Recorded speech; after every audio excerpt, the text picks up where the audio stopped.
give them to the states, give them to Governor Sink, and let her give them to the employers, give them to a labor training program, give them to the community colleges to train people for their jobs. Yeah. You can lower the unemployment rate 2%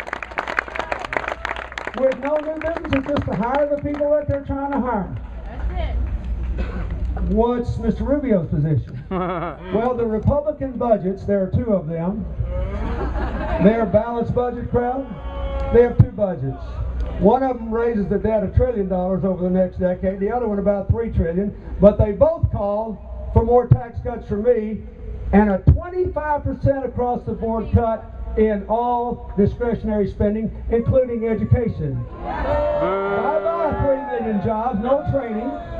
Hello, property tax increases in Florida, where you got a lot of people going. This is not real. If you look at the facts, his positions will hold your taxes down, their positions will raise them so they can shove up. This is not trickle down, this is shove up. More for those who already have it. Then there is the most important thing for all the young people here. I have been talking about this all over America till I am blue in the face. But I want you to listen to me. This is the last time I get to do it. I do not want this on my conscience. I don't want one young American not to vote because they're ignorant of this. We fell from 1st to 9th in the world in the percentage of our adults with 4-year degrees in the last decade for the first time since the GI Bill in World War II. We are 12th in the world among people 25 and under. It's a recipe for economic disaster. Most jobs don't require a college degree, but in the 21st century, most jobs will be created by people who have them. You agree with that, don't you? Manufacturing, green energy, high technology, biotechnology, all the things you can have in Florida. So we failed. So what did the Congress do? What did Congressman Meek do? What did Congressman Brown do? What did Congressman Grayson do? What did Congresswoman Cosmas do? What did they do? They voted for the most revolutionary reform in student loans and financing.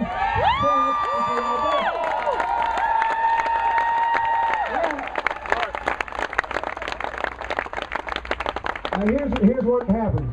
They took $60 billion in wasteful subsidies away from banks who didn't need it to make loans to people that were loan worthy. And they set it aside and they said we're going to spend $40 billion for 10 years to make sure that the Pell Grants, the work study programs, and the tax credits for tuition keep up with inflation. They took $20 billion and put it against the debt. Amen. Then they had a little reserve fund, so they make every university in Florida the loans directly, and they give the loans out to the kids that are eligible. Guess what? The loans are cheaper first. When I did this on an optional basis, the average person saved $1,300 for every $10,000 they had to repay. Now, here's the most important thing. All these young people dropped out. We're still #1 in people going to college, but their families were losing their jobs. They were worried about losing their homes. They said, I cannot take on any more debt. So now, every young man and woman in America from now on with a college loan has the absolute right to pay this back up to 20 years as a small, fixed percentage of your income. Now, you understand what this means? This means that no young person in Florida ever will have to drop out of college again because they think they cannot borrow more money. Yes. You can always stay because what you have to pay depends on what you're earning. This is revolutionary. Millions and millions and millions of Americans will be helped, and we'll soon be back to #1 and going on into the 21st century in the way we ought to. Except, unbelievably enough, the leaders of the opposition party want to repeal the law. No, really? Why? Because the people want their $60 billion back.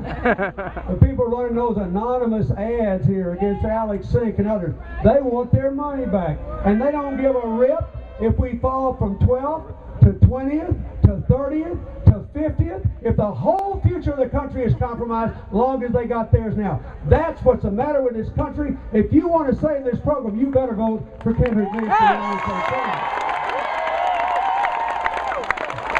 Ask Bill Nelson if I'm not telling the truth. It's exactly what happened. This is the most important thing nobody knows. If every young college student who was registered to vote knew this, they would outvote the rest of the politicians, not have the rest of the population, not have a 55% drop. This is a huge deal. All day long tomorrow, those of you that are still in college, don't you pass a classmate without telling them what happened to the student loan program and that it is at risk. Your future depends on it.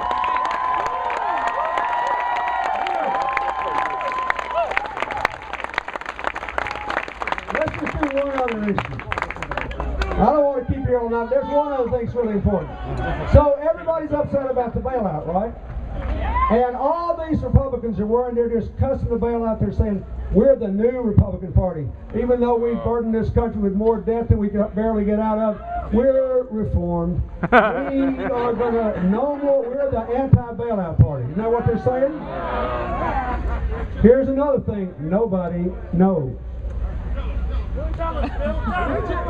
Senator Nelson and all these members of Congress voted for a Wall Street reform bill. Does lots of stuff. That's one reason nobody knows some things it did do. It saves you $5 billion a year in freedom from credit card abuses. But here are the two. Here's the most important thing. Here's the most important thing. It says, first of all, we think we can prevent another crash like this from occurring by monitoring these Wall Street banks and making sure they behave more like banks down here. We're going to watch them every month. Keep in mind, when this whole thing started and Lehman Brothers failed, they had $23 at risk for every dollar in cash they had. You go down here and borrow money from a bank, they'll loan about $10 for every dollar you have in deposits. So they say if they start getting up to too much risk, the federal regulators will make them set aside more cash. They need to make money the old-fashioned way, by loaning money to people to create jobs and expand businesses and bring in manufacturing. Okay? But here's the thing, even more amazing. We're all the way around the night before the election. Nobody knows this.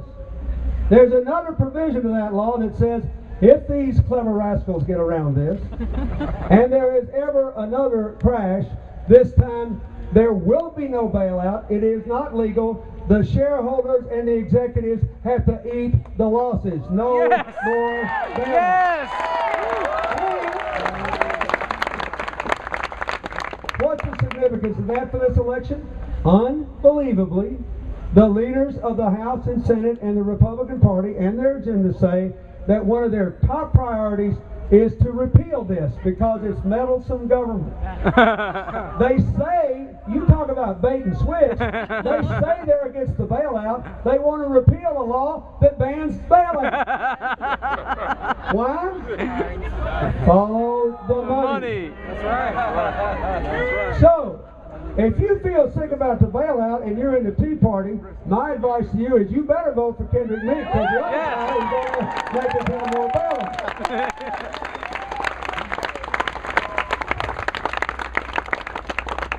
Kind of nice having an election based on the facts, isn't it?